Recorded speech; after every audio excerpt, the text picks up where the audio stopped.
Good evening. My name is Tim Neff, and I'm the Director of Museum and Education at Soldiers and Sailors Memorial Hall and Museum. Welcome to our Spotlight On program. For those of you who have been watching with us before, you know this program has taken on some different formats throughout the months. We've had panel discussions, we've had presentations with slides. Today is going to be a unique presentation. First of all, it's just going to be me with you this evening. And joining me will be artifacts that I have all laid out here that I'll be sharing from you or with you from our Footlocker program.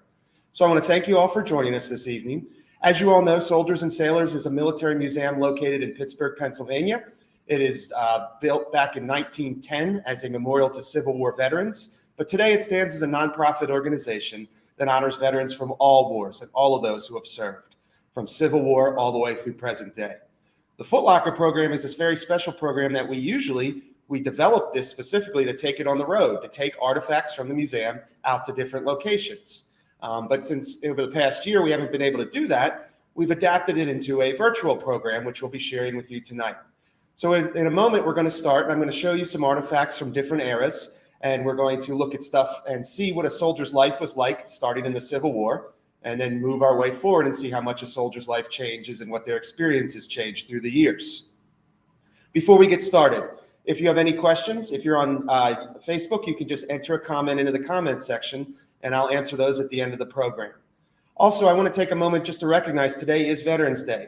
So for all those veterans that are watching, I want to say thank you for your service. For all those active military, I'd like to say thank you for your service. And for all those that have loved ones serving, take a moment and just remember those and think of those loved ones, and we'll be doing the same here at Soldiers and Sailors, because really what we like to say here at Soldiers and Sailors is every day is Veterans Day. But today is an extra special day, and I'm glad that you're here joining me. And like I said, we're going to travel through time and see what a soldier's life is like and how much it's changed through the years. So sit tight, and we'll start up with our Footlocker program right now. What I'm going to do is I'm going to start with the Civil War stuff first. And I'm going to start with a Civil War uniform. This is your basic uniform jacket for a Civil War soldier. The first thing I always notice about this is how simple it is. It is very plain. There's not much to it. It is a very simple design. What I like to think about when it comes to this is they certainly were not concerned about a soldier's comfort. What they were most concerned about was making these as quickly as possible and as cheaply as possible. So you can see there really is not much to it. One thing that is also noticeable is it's made from wool. Wool is really nice in the wintertime to keep you warm, but as you can imagine in the summertime, especially down south, it's very uncomfortable, very hot, and also very itchy. You notice there's no really patches or insignias on the sleeves, things you expect to see on a military uniform. There really is only one symbol on the whole uniform here, and that is the eagle on the button. Each button does have an eagle on it. And if you read soldiers in their diaries and letters home, how proud they are when they put the uniform on, they have an eagle on their button, and they know they're in the Union Army. So that was a very important symbol for the individual Civil War soldier. Now, this is the most common kind of color and style of a uniform, but there were other colors and styles worn by Union troops. And at times, it actually made it hard to even tell who was who on the battlefield with so many colors and designs out there. But by far, the most common was this version here. And like I said, no matter what style or what color it was, all uniforms were made from wool at the time. So I just like to think about that in the hot sun down south, or at Gettysburg even during July 1st, 2nd, and 3rd, right in the middle of the summer, how hot these guys would be. To go along with your jacket, you got a hat known as a kepi. This is your kepi cap here, also made from wool. It also has eagles on the buttons here.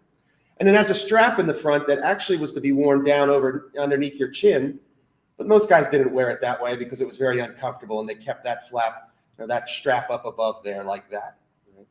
Of course, none of this is providing you any protection. You're completely vulnerable to enemy fire. If you've ever visited our museum or plan to visit, one of our more intriguing artifacts is a kepi from the Civil War that has a bullet hole right through the front that killed First Lieutenant James Harbison from Pittsburgh.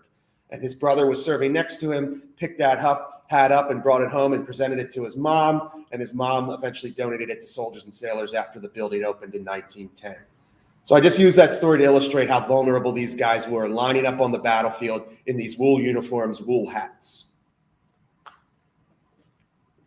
Shoes in the Civil War. Your boots in the Civil War were known as brogans. And once again, like the uniform, comfort was not a priority when it came to these shoes. They were very simply made. In fact, if you look at the bottom here, you can see these are wood pegs all along here. And if I reach my hand in here, I can actually feel those wood pegs sticking up through the shoe, the bottom, the sole there. So when you were marching, you actually felt them poking up into your foot. The other thing that you notice with brogans from the Civil War is they were not a right foot and a left foot brogan. You basically got two of the same exact shoe, and you had to break them into your right foot and to your left foot. And as you can imagine, took some time and was very uncomfortable. Also, sizing was not perfect. It's not like you sat down with somebody and they sized up your foot and got you the perfect size shoe. You pretty much got what you got, and you had to break it in and work with it. And if you needed another pair, eventually you'd have to find one some way. And one of the more common ways was after a battle was over, if some soldiers were lying there dead, you might go over and try to get some new boots or new brogans from them that maybe fit better. So if you can imagine marching 50 miles in that hot sun on these terrible brogans with that hot wool uniform, you can start to get the idea how difficult life was for a Civil War soldier. The next thing I have is called your haversack. Very simply, this was for all of your personal items to be slung over the shoulder. This is where you carried your shaving kit, your toothbrush, your diary, your Bible, whatever you had with you that you brought from home was stored in here. And that's why you had to kind of be decisive on what you carried, because it's not very big. And the Army gave you about 60 pounds of military equipment. So the last thing you wanted to do was weigh yourself down with extra personal items. So soldiers had to make some pretty tough decisions when it came to what they were going to carry in their haversack and what they could leave behind. It's a very simple bag. It's a canvas bag, and it's actually brushed with tar. And the tar would dry, and that would make this, kind of keep water out and help prevent everything from getting soaked inside. So the haversack was your place you would go when you weren't fighting. If you wanted something to do, you carried in here a deck of cards, some letter writing materials to write letters home, whatever it may be. This was for those kind of personal items, the haversack. The next item I have is your canteen. The canteen was very simple design, canvas cover here. This one is called a bullseye canteen. You'll get the point of where that name comes from when I hold one up here. This is an actual Civil War canteen. Right? This is the real deal. The other one I held up was a reproduction. And you see that design on there that gives it the bullseye look. But that one's not complete. The reproduction here shows how it has a canvas cover. It has a cork that comes out. And it has a strap that comes up through here and that hangs down around your neck. That way it's right there in front of you. As you're marching, you just reach down, you take a sip of water and let it hang back down.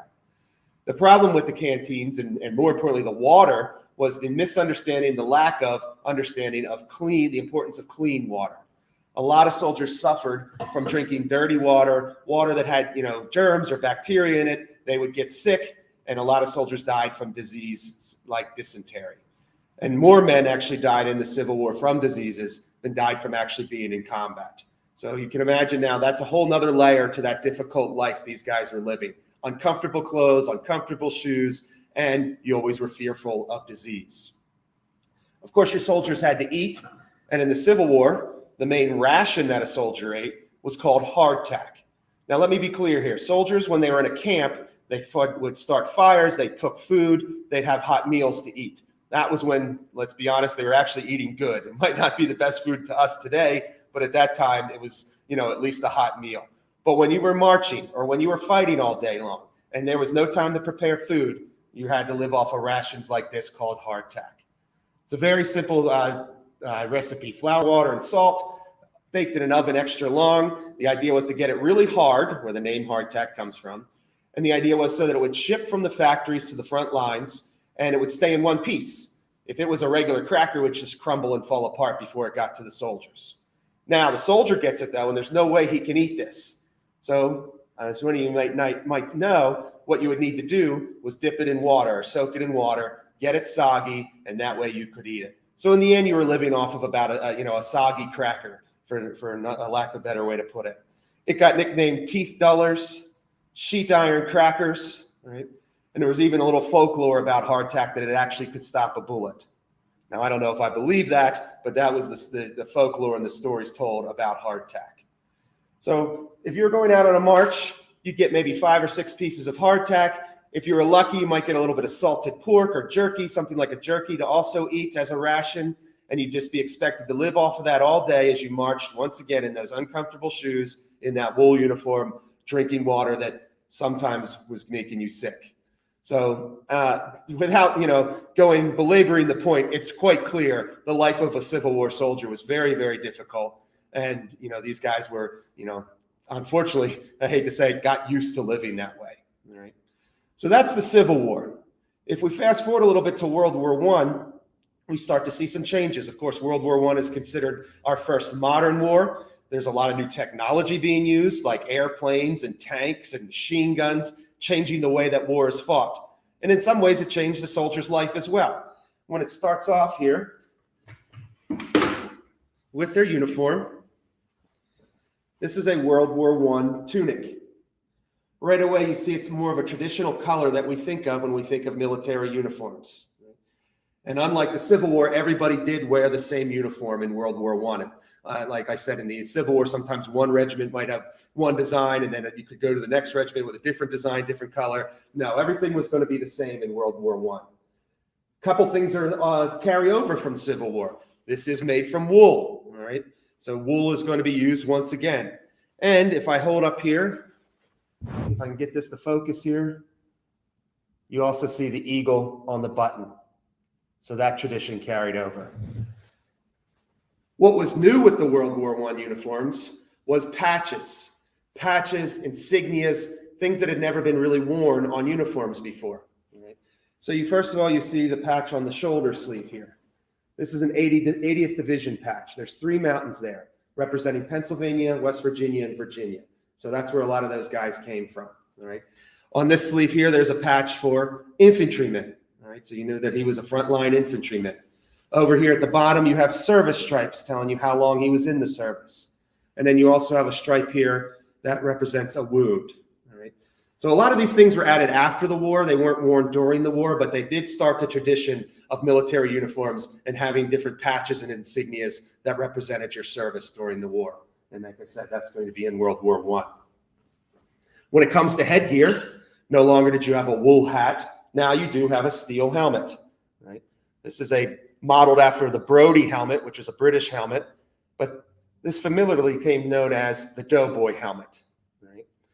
This is not bulletproof. Bullets can pass right through here. This does not stop bullets. However, it does protect your head from shrapnel and other, kind of debris and things flying through the air, and it's certainly better than a wool hat for sure. Right? It has the strap down here that goes down below your neck, and then on the inside here, there's a leather band with some strings in there, some roping that you can loosen and tighten to get that leather band to expand and contract and fit around your head a little bit better. The helmets did sometimes get decorated as well. We have some examples. We actually have one example on display that has the 80th Division patch we just saw painted on it. And I've even seen some early primitive versions of camouflage painted on a World War I helmet. So this was certainly an improvement for the soldier. At least you were getting some protection, especially if you imagine you're down in the trench. Anything that comes up and over the trench, like a shrapnel or debris or anything, you at least have some protection from that. Something that was new in World War I was the dog tag. In the Civil War, there were no dog tags. And a lot of men died and nobody knew who they were, and they had to be buried in unmarked graves. It was one of the true tragedies of the Civil War because so many loved ones got lost. Families had no idea what happened to them. They had to be buried. Nobody knew who they were. They're lost to time. So by World War I, the Army knew they needed to change something. So what did they do? They came up with the idea of a dog tag. And this is the earliest form of a dog tag here. You can see it's a little round tag. It has an engraving on there. This one belonged to Martin T. Sullivan. All right. And you'd have 2 tags. There's only one here, but you would have 2 tags. And the idea is you wore them all the time. If you were killed, one tag stayed with the body, and the other tag would be taken by the commanding officer so he could keep track of who had been killed. Right? So dog tags were new in World War I, but not quite like the ones we think of today. All they really had on here was your name, and your serial number, and maybe your unit. And that was all the information that was on a World War I dog tag. Something I forgot in the Civil War, but actually carries over to World War I, was the bugle for communication. In the Civil War, there was about 35 different bugle calls and drum beats used to give orders to the soldiers. Things like charge, retreat, wake up, go to sleep, of course, was taps. These were all the ways to communicate and get soldiers to know what they were supposed to do on and off the battlefield. That carried over into World War I. They were still actually using bugles. Sometimes it was more ceremonial, or it was for things like getting up or going to bed. But the bugle did carry over. But in comparison, there was a new communication tool in World War I, and that was this thing here. This is a gas alarm. So we all know gas was used in World War I as a weapon, very dangerous. And the idea was when gas was in the air, to let everybody know to get their gas mask on as quickly as possible, you sounded this guy right here. It's called a gas alarm. In fact, it says on here, it says, for use as gas alarm only. Basically telling you this is not a toy. So the idea is when gas is in the air, whoever has one of these guys gives it a couple rattles, which I'll do just in a minute here, but it spins around and makes a loud noise, and everybody knows it's time to get your gas masks on. So let's see if we pick this noise up here. All right. That noise right away was your trigger, to get your gas mask on right away, and then that message gets passed on down the line as other rattles go along the way. So even though World War I is, providing all this new technology, some things were still pretty primitive, and I like to think of that as the gas alarm is a great example for that. So that's going to bring us through World War I, and now we're going to get to World War II. World War II is going to see a big change when it comes to uniforms. No longer do you have to wear the same uniform all the time. World War II introduces the idea of dress uniforms, battle uniforms, even the concept of summer and winter uniforms. Much more variety is provided to the soldiers.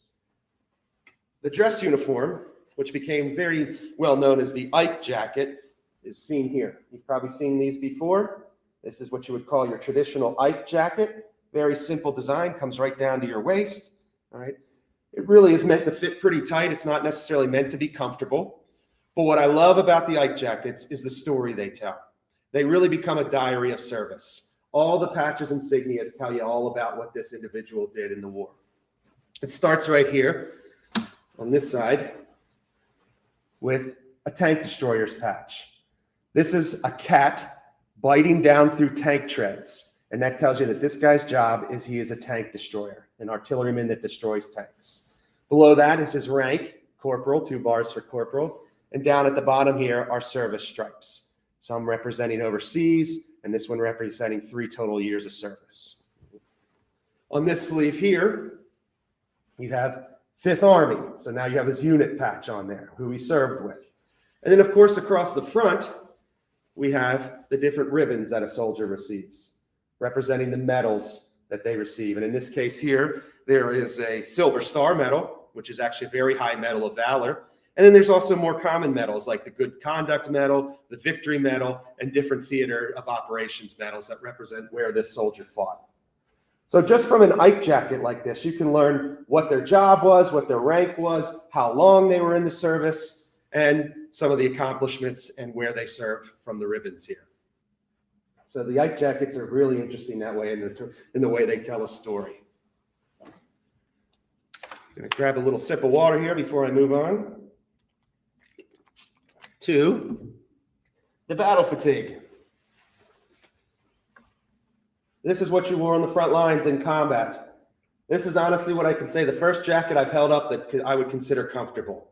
And that was important. The idea was to make a soldier more comfortable, more flexible, more room to move on the front lines. It does not have any patches and insignias on there. Once again, this is important because they don't want any information to be available to the enemy. So they just keep these plain so that, every soldier looks the same and you can't distinguish, officers or anything like that. Believe it or not, we actually don't get too many of these uniforms donated to the museum. The idea is that Ike jacket, when they come home, that goes right into the closet and that's stored and kept for safekeeping. This jacket, on the other hand, when they come home, this jacket is worn to go hunting, to work in the yard. It's that comfortable, it's that utilitarian that it got used a lot after the war. So believe it or not, we actually don't get too many of these donated to the museum because they're just that nice and easy to use. And they were known as the fatigue jacket in World War II. I also have here a women's uniform from World War II. I wanted to show this because World War II marks the first time women are serving in military. All right, they're serving in auxiliary units. This is a Women's Army Corps uniform, the WACs, W-A-C. There was also the WASPs, the Women Air Service Pilots, the WAVES, which was the female Navy. And these are auxiliary units that help fill the support roles that allowed the men who used to have to do the support roles to serve on the front lines. So this was a really a changing point for the military in terms of allowing women to serve for the first time, and more specifically, women to wear uniforms for the very first time. You can see they have a sergeant patch on there, and she has a Air Corps patch on this one. So it's the Army Air Corps. And you can tell that right there. So that's going to be a big change in World War II, and a lot of those women go on to be pioneers. In fact, one of my favorite stories is related to this hat here. This is a WAVES hat. The WAVES were the female Navy, women accepted for voluntary emergency services. And this was to be worn by the WAVES. And there's a very well-known wave from right here in Pittsburgh. So a lot of times people ask me, they say, well, what were these support roles? What, were they important? Well, there were a lot of jobs like, simply jobs like secretaries and things like that that are important. But there were some jobs that were even that much more important, like Julia Parsons from Pittsburgh. She was worked with the Enigma machine, breaking German codes. So she worked in an office in Washington, D.C. Every day after we captured the Enigma machine, every day the new codes came through and they had to break it every single day. And she worked with that team that did that. So that's the kind of jobs that some of these women were doing. And Julia Parsons and many others were truly pioneers for women in the military. As far as headgear goes, you have your World War II steel pot helmet. So it's a little bit more protective than the World War I helmet. It comes down a little bit further. However, it's still made from steel, so that doesn't change. It's still not bulletproof.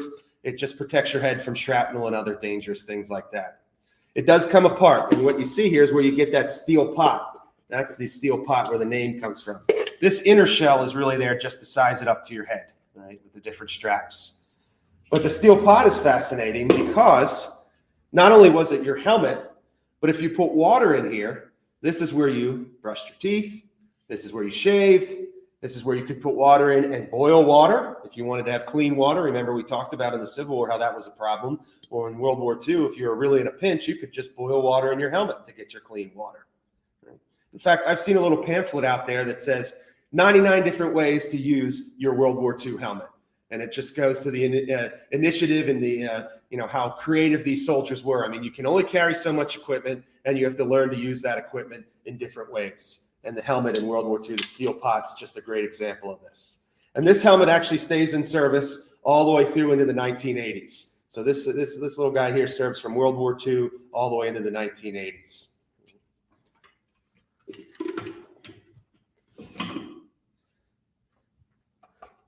Your canteen, a little bit more advanced than that Civil War canteen we have. You can see it comes in a little pouch. The pouch has a little insulation in there, which helps keep it from, freezing. And also I've been told you can put a little cold water in there to help keep it cool in the summertime. You can take the cup off the bottom, and you have this now come drop around here, and you have a cup to drink your coffee or hot water out of, or even eat soup out of. And then here is your canteen itself with the screw-on lid. And of course, by World War II, not only could you boil water to clean it, they also had a lot of other options like tablets of iodine, things like that you could put in water. By this time, we are certainly very conscious about having clean water and staying healthy and keeping soldiers from getting diseases and dying that way. When it came time for food, a World War II soldier would eat from their World War II mess kit here. It opens up like this, and you lay this on this side here. And that's how you went through your chow line, waiting for your food. You can see different places that you can actually have your food given to you. You've got your knife, your fork, and your spoon right here to eat with. And then what's particularly nice about this, and once again, getting back to that keeping soldiers healthy idea, is you can just take everything and drop it all down here. And now you just hang it all off of here. And you can dip this in a pot of boiling water, and it will clean it. And then you're not passing germs and bacteria on from one meal to the next. So then once again, they're taking that into consideration for keeping soldiers healthy. Now, of course, soldiers also had to eat rations in World War II. Not always did you have prepared food, so you had to eat things on the front lines, living in a foxhole. And in World War II, they were called K rations, and they came in a cardboard box, not much bigger than this. The problem with a K ration in the beginning of the war where bugs got into it. They got into the cardboard, they were eating the food, soldiers went to open their food up, and out comes bugs. That's not going to be fun. So soldiers, they don't want to eat bugs. They don't want to see bugs when they eat. So the Army came up with a solution by contacting the very famous Cracker Jack Company. Cracker Jack had patented a wax box that you could fill with the K ration food, ship over to the soldiers. The bugs could not get into through the wax. They couldn't get to the food, so it kept the bugs out. So we have Cracker Jack actually to thank for feeding our soldiers without bugs in World War II because of their wax box. Dog tags. I call these what I would say in World War II is the birth of the modern dog tag. That's the oval-shaped tag that has not only your name on there, your serial number, just like a World War I tag, but they've also added your blood type. That way they know what kind of blood, if you need a blood transfusion and you can't talk. And they also added your religion, just in case you're killed on the battlefield and they need to bury you. They know what kind of last rites, what kind of service to provide for you because it's right there on your tag. One thing I like to point out about dog tags, a lot of people are familiar with this little notch that appears on some tags. And I often hear people tell me, isn't that notch so that when a soldier dies, you take the notch and you put it in your teeth and you cram it up into the teeth so that the dog tag never leaves the body? I have heard that story many, many times. Believe it or not, the notch is there really just so that it can work in the machine when it's made. It gets held in place by a little piece there that holds it in place while it's stamped out. That's why the notch is there. However, soldiers being who they are, they see the notch, they don't know why it's there, they come up with these theories, and I have absolutely no idea, doubt in my mind that it was eventually used in the ways that I just described. But it was not intended for that way. It was intended just for the machine that it was made with. And then one of my favorite things from World War II, the field phone. So we've gone from bugle to rattles. Now we have something a little bit more, that we're familiar to us in the form of a field phone. I can take this little piece off here and extend this out. That's your antenna, okay? This gives you a range of about 2 miles, and all you have to do is press this to talk and let go to listen. So it's not even really a phone, it's a walkie-talkie if you want to boil it down to it.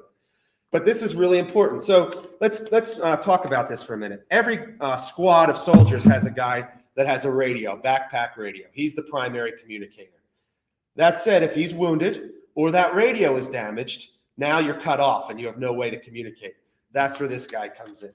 This is so easy to use. Anybody can use it. Anybody can pick it up and call for reinforcements, call for help, whatever it may be. So this is kind of like your plan B.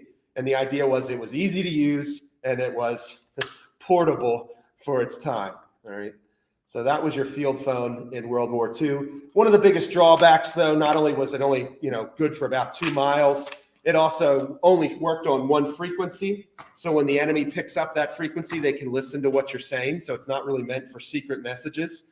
That said, I do like to take a moment here to point out that there was a special group of soldiers that used these very effectively, known as the Navajo Code Talkers. And that was in the Pacific Theater. These are Native American soldiers that could speak the Navajo language into the field phone. And even though the Japanese could hear what they were saying, they never broke the code. They never figured it out. So it went on to go on as one of the unbroken codes in history through the Navajo Code Talkers. That said, they were still using some primitive examples, like this one here. This is called a cricket. At D-Day, you may be familiar, before the invasion, we sent troops to parachute in behind enemy lines. And the idea was it was at night, they'd get down on the ground, and they wanted a way, an easy, quick way to communicate so they knew who was a friend and who might be an enemy. If you hear a noise, what do? Well, if you hear a noise, you make a little click. And then you listen for 2 clicks in return. If you did not hear 2 clicks in return, you knew whatever that was probably wasn't a friend, because everybody knew that you always responded with 2 clicks. So it worked just for a little while. It's kind of, got a little bit more folklore than it's got to it, but it's a very simple little tool that they used at D-Day to help communicate with these guys that dropped in behind enemy lines. Okay, now we've traveled through World War II. We're going to get to Korea. Now, Korea is not too much different than World War II. A lot of the equipment stayed the same. So I just have a couple things to show you. One thing I do have is this hat here. One thing they had to consider in Korea is how cold it was. So these hats were issued like this that have fleece lining. This could be worn under your helmet and then wrapped around your ears here to help keep you warm. You also got issued a heavy fleece jacket, which I don't have with me right now. It's actually just too heavy and bulky to put up here. It actually really does weigh you down. But once again, this was a way to keep soldiers safe in the wintertime and keep them from freezing conditions. In the early parts of the war, some of this stuff was not readily available, and U.S. soldiers paid a dire price with frostbite and severe issues from the cold weather. But they started to issue these solutions to that with this hat that I just showed you, and then the parka, the very heavy parka. One of the biggest changes, though, during the Korean War that you see is the introduction of the C ration. This is the first time you're seeing a canned ration. Right? I don't know if you can make that out on there, but this particular ration here is cookies, jam, coffee, crackers. So this is like a supplementary can that would go with your meal.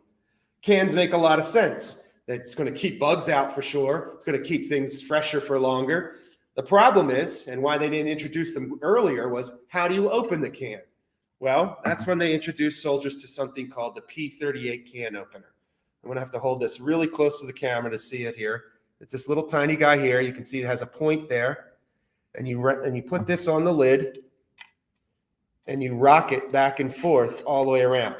The idea was, what I'm heard, it takes 38 times rocking it back and forth to open a can. And that's where the name P38 comes from.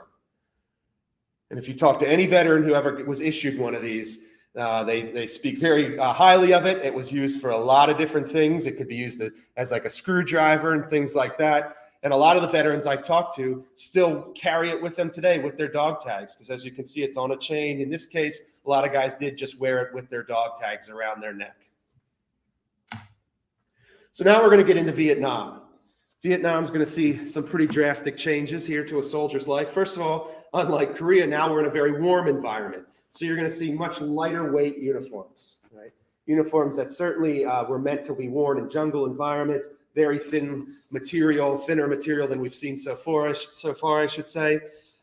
You also see the introduction of a lot of camouflage. Now, this is actually a very special camouflage. This is tiger stripe camouflage. This was specifically used by special forces in the Vietnam War. And like I said, this is going to be the first time where pretty much everybody is wearing some form of camouflage during the Vietnam War. So it's lighter weight, it's a little bit more comfortable for the warmer temperatures, and it's going to help you blend in as well with the jungle environment. Similar to that was your helmet cover. This was worn, wrapped, each one of these flaps, comes up underneath the helmet, and this was worn over top of your helmet as another way to keep camouflage, right? And what I love about these, and you see this a lot in the movies, guys would draw on their helmets and write things on their helmets. And this one is no different. This one has, I think you can just make it out here, Pennsylvania written on there. So we know this guy was from Pennsylvania, and actually, if I get it, it says Pennsylvania #1. So not only is he from Pennsylvania, he's very proud from being from Pennsylvania. But one time I was looking at this, and this is my favorite thing on here. See if we can make this out. That says, Ho Chi Minh eats puffed rice, right there. So that's a little dig at the enemy leader there. I'm sure that soldier had a little bit of fun with that, and he wrote that on his helmet there. There's little holes along here, and these holes were actually used to put things in. You could put like branches in there, things like that, so that you could stick out and have different things also giving you extra protective camouflage. So that's your helmet cover. Your canteen is going to look very similar to a World War II canteen. However, this is going to be a big difference, and it's going to be the first time we're seeing plastic being used. Right? Plastic is going to start to be introduced more and more during the Vietnam era. Of course, that means more lightweight. However, one drawback is, and they have to spell it out here for you, is for use as water only, do not apply a flame to here, or don't put it on a burner plate, because of course it would melt. So they also did give you a metal cup for that situation. If you did need to warm anything up or for your coffee or anything like that, you had your metal cup here for that part. Your boots. How far we've come with boots. By just in 100 years from a Civil War soldier, we come to these jungle boots here. And a lot of Vietnam veterans talk about these and tell you how important they were and how much they saved your life, basically. They kept your feet dry, at least dry as possible. They have protection. It's a little really thick leather around there. It also has canvas at the top, though, that gives it breathability. And it also has vent holes in here that allows, water to be vented out and even air to pass through there. So just these little things that are built into just your shoe that seem kind of, obvious to us today. But when you compare it to the Civil War shoe, which I buried over here, there's quite a difference. And that, like I said, is just in 100 years, how far they came with making sure soldiers had more comfortable shoes to walk with. Similar to that, we have your rucksack. And this is something that, obviously is a big change for the soldiers. It has a suspension system on the back here that allows the weight to be distributed all across your back, so you're not being weighed down by your pack. In the Civil War, the packs that they wore did not have anything like this, and a lot of times it forced you to fall back almost with the weight of it.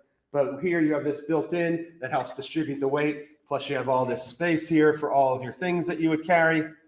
And then a lot of times you have your bedroll across the top or a log rocket. A lot of times you see guys carrying across the top of this. So this rucksack, just something as simple as this, you can imagine how much easier a soldier's life would be to carry everything. So that's going to bring us to more modern times. Uniforms have certainly come a very long way.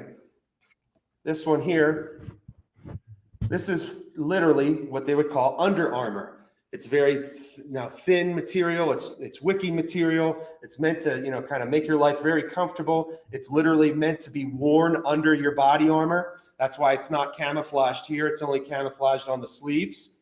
All right. It has elbow pads built into it, right, that help give you protection and a little, extra protection there along your elbows. Of course, it has the camouflage, as I said there.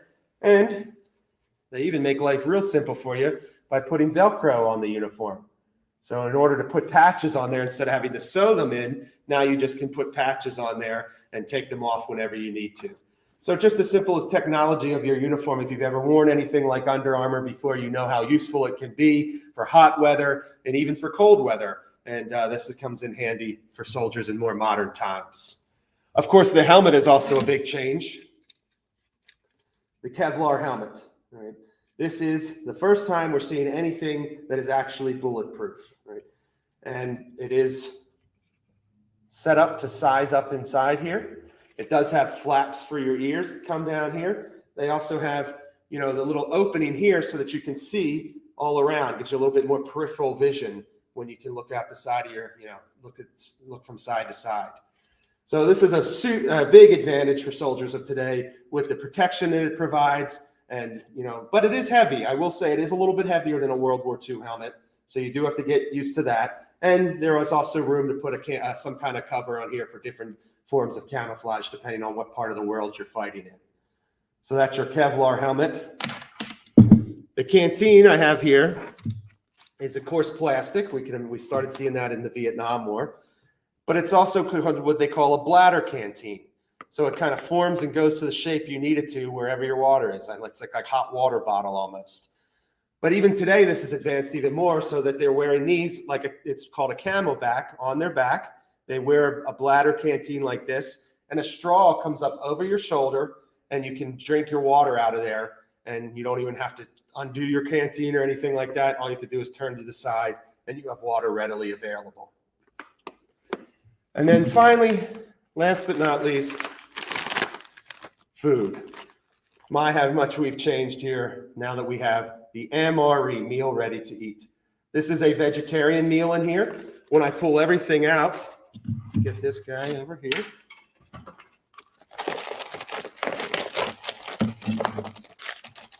The biggest innovation in here is this pouch right here. This is known as your oven.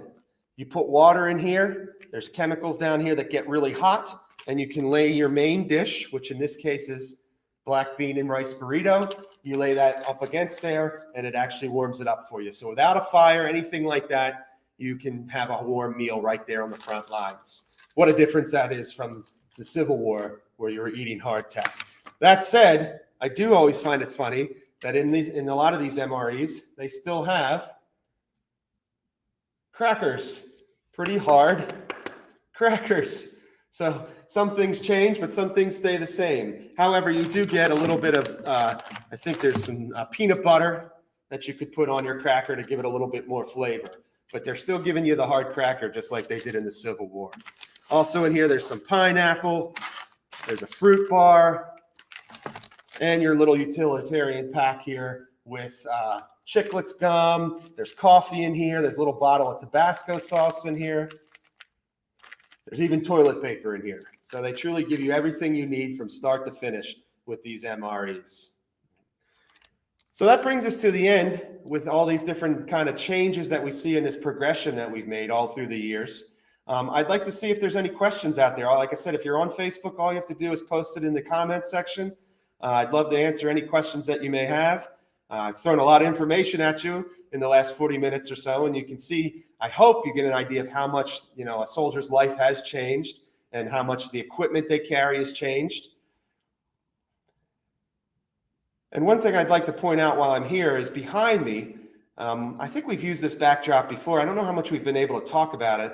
These are medals of honor that we have in our collection. Right now, I'm in what we call the Hall of Valor in Soldiers and Sailors.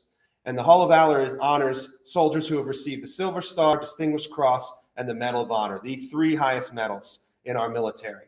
And we have over 700 total inductees in here, and each one of them is basically a hero from Pennsylvania. And we're very honored within this room to have 7 medals of honor on display. And right behind me, you see 4 of them. And actually over here, this one is very special. They're all very special. They all have amazing stories about them. But this one specifically is for John Pinder.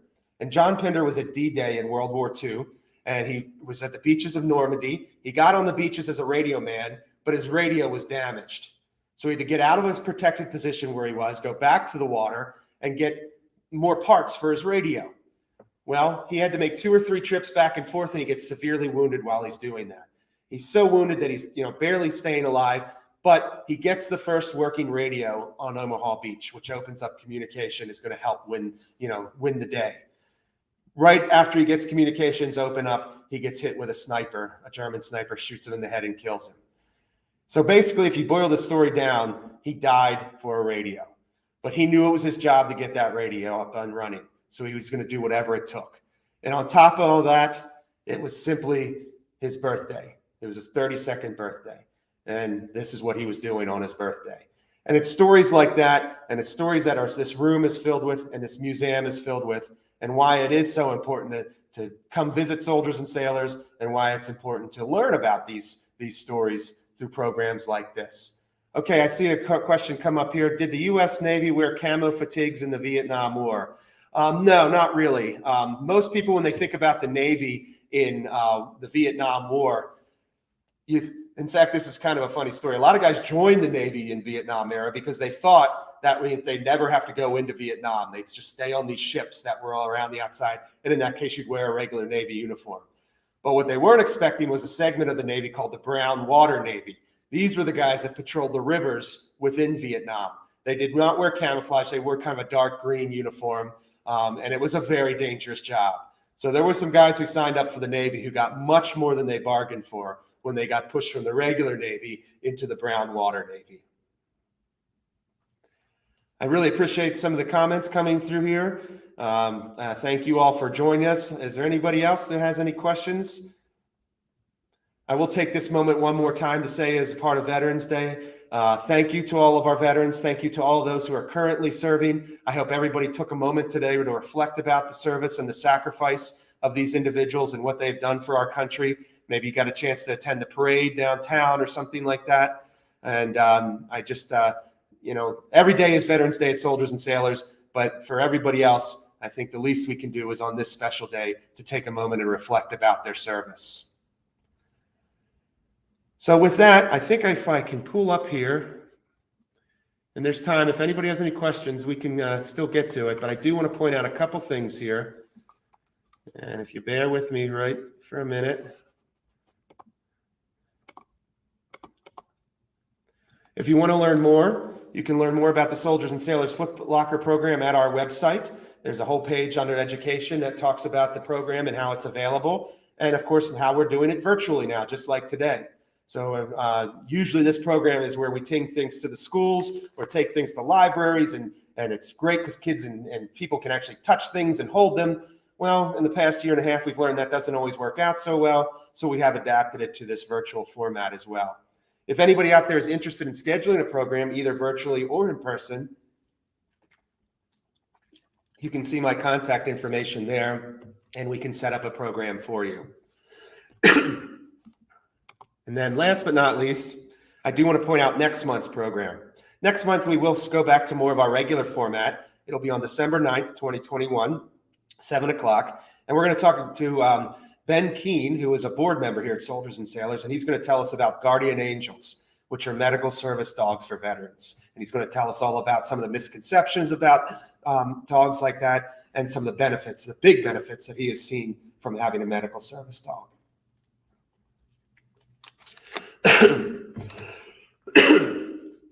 As you can see, my voice is starting to go. I am getting over a bit of a cold, so I thank you all for bearing with me this evening. And I just thank you all for joining us. I don't see any other questions coming in, so I'm just going to kind of sign off at this time. Please encourage you to see us, come and see us here at Soldiers and Sailors. You can come and walk through the museum. You can come and get a guided tour of the museum. Whatever you want, you can just come, give me a call to get a guided tour, or just come on your own to see it. You can also schedule Footlocker programs, and certainly join us next month for our next Spotlight On program. So at that point, I'm going to say thank you all tonight. Have a good evening. Have a good rest of the Veterans Day. And thank you all one more time for joining us. Take care.